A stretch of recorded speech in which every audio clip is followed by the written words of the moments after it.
In today's video, I'm going to talk to you about double opt-ins on Klaviyo. So first of all, a double opt-in basically is when someone signs up to a list, they're going to get an email which says, are you sure you want to sign up to this email list? And they're going to have to click confirm before they get any emails. Now this is bad in some ways. It's bad because it means that you're going to get a lot less people signing up because a lot of people don't bother to check that.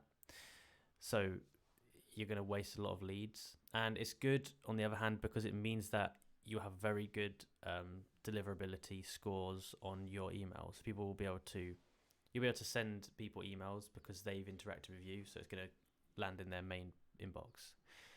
In most cases, people recommend that you just turn double opt-in off, so I'm going to show you how to do that. You want to go onto the segment that it is, and you want to go to settings.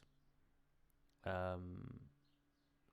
once you're in settings, sorry, my bad, I was on a segment. Make sure you're on a list. So you want to go to settings, you want to go to sign up forms. And these are the different sign up forms you can use.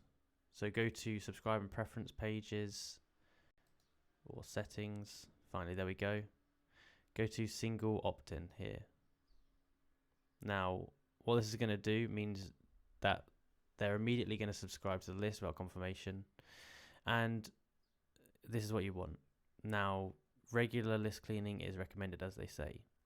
And that's how you do it. Hit update list, and that's going to put it single opt-in so they won't have to double opt-in. So if you enjoyed this video and found it useful, please like, subscribe, and comment down below. They helped. Thank you for watching.